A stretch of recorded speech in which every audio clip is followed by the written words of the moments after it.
Welcome back to Ask the Educator, a podcast for all professionals involved in medical device processing and sponsored by Healthmark Industries.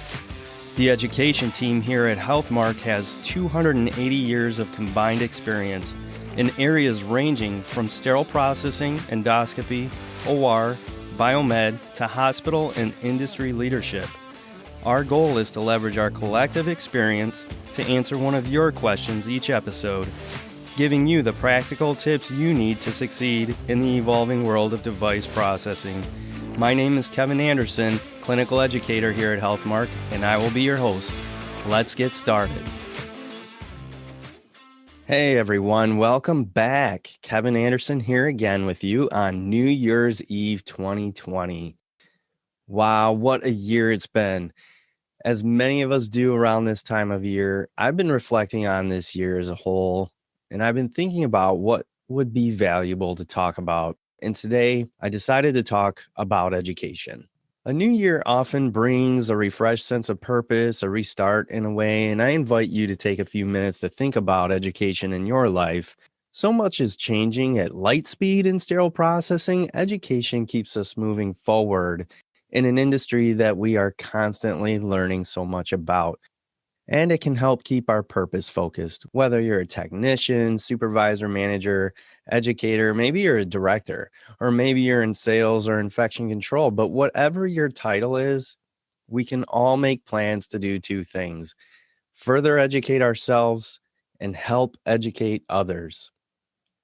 Let's get into educating ourselves, because the more we know, the more we have grown and the more we can help others grow.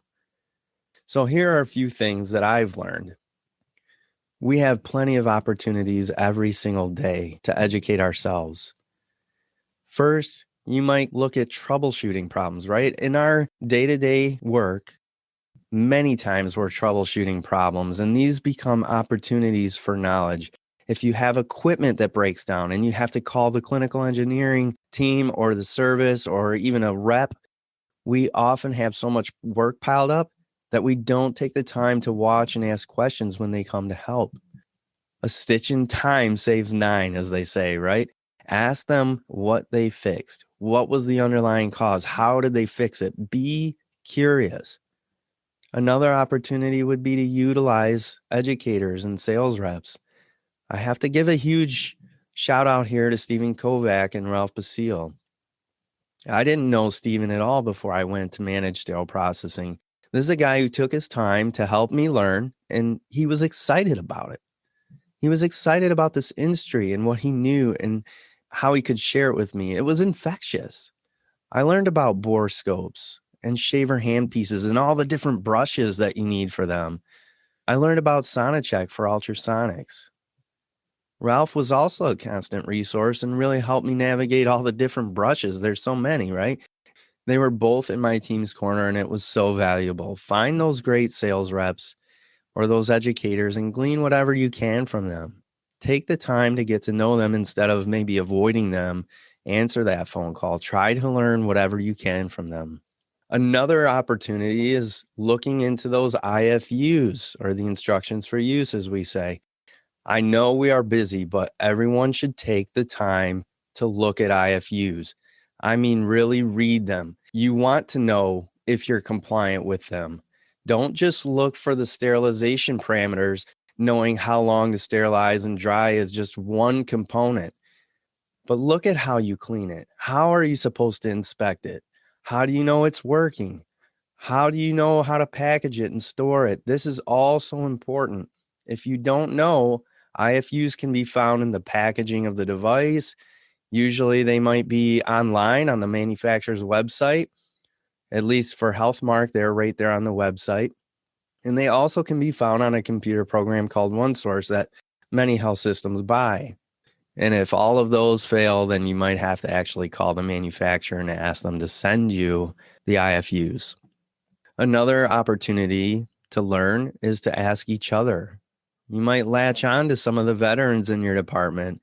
Some of the most valuable education comes with time and experience. So don't be afraid to ask someone with more experience how they do things.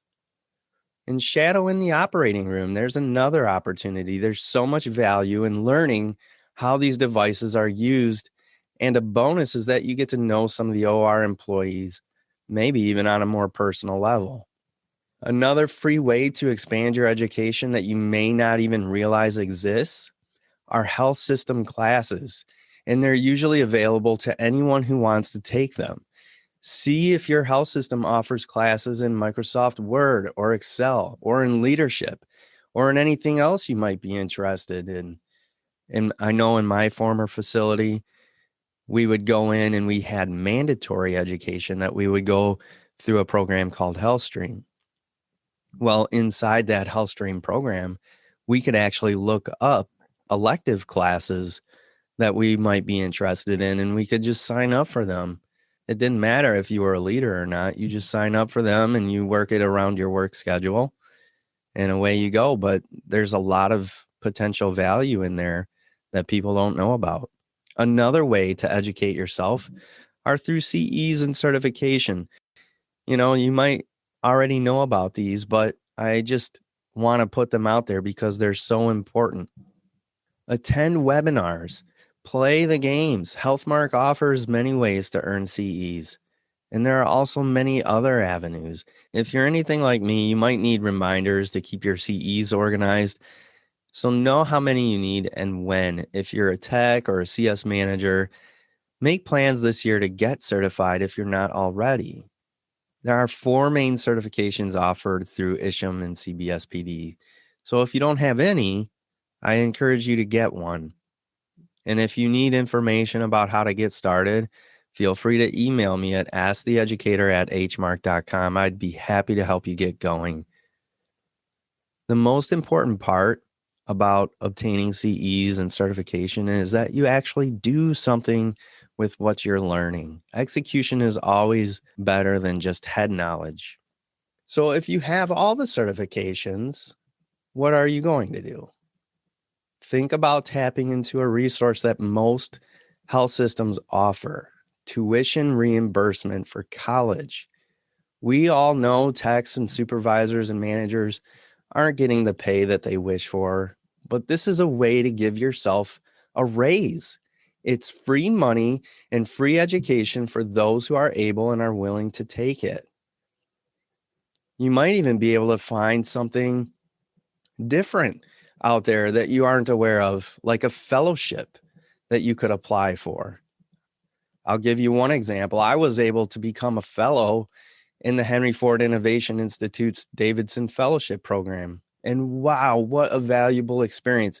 At least once a week, I tell my wife about another innovation idea I have, much in part from, a shift in mindset from this experience. Fellowships are out there. See if you can find one that might expand your knowledge. Before moving on to the next part, I just want to emphasize that this is not an all-encompassing list of everything available to us to learn from. There are so many ways to learn and improve our ability to understand and perform our job. So I recommend that you are always looking for more ways to learn, especially from the type of learning material that works best for you. Now let's shift gears and talk about educating others. This quote from the book, The Life and Adventures of Robinson Crusoe, is a great one to think about as we consider how we can educate others. For attempting to teach others is sometimes the best way of teaching ourselves. And why does he say that? Because when you teach, you learn even more. I know that for myself. Having switched from clinician to manager and now to educator, when I teach something, I have to spend more time learning about it in preparation. I then have to answer questions that make me think and sometimes research the answer. It helps me to be trying to teach others as much as it helps the learner. So how can we educate others in our field?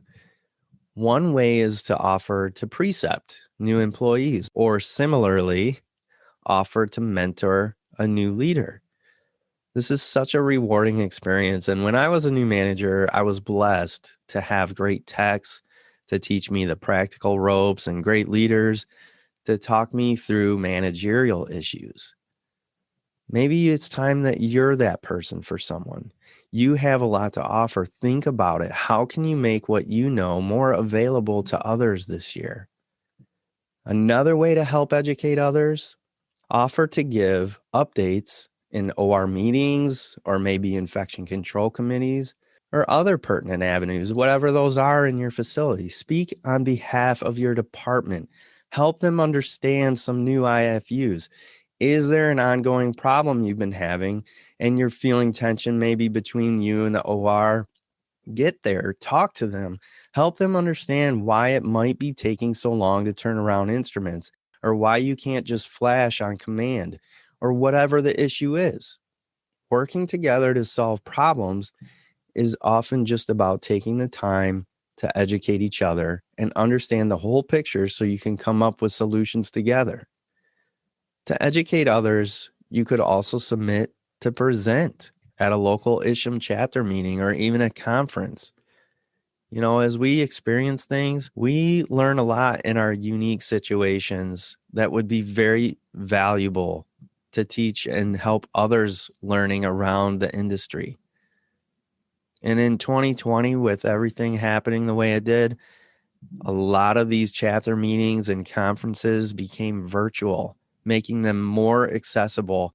And to some extent, there's probably still going to be a lot of that in 2021. And these conferences have never been more accessible. So maybe take the time to submit to them and see if you could be a presenter at one of these conferences.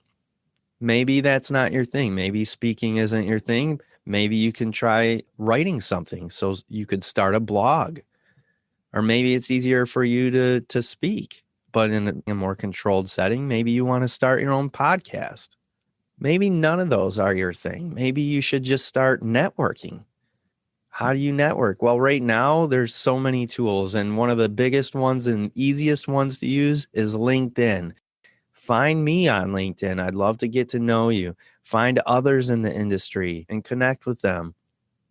A final idea to help educate others is to write an article. Maybe you could write an article for one of our industry magazines. Process Magazine is out there. I'm sure they'd like more content to share. It's a really cool experience to be able to share what you know in this way. There are countless numbers of ways you can grow and share your knowledge. I know I just threw a ton of ideas at you in a short amount of time, but instead of moving about your day when this podcast is done, I urge you to take just a few minutes and think about picking just one thing to accomplish. What will you try for this year? Write it down and put it somewhere where you can see it. Make the plan to get it done. I'm going to be doing it too. And I think by the end of the next year, we will be really happy that we did.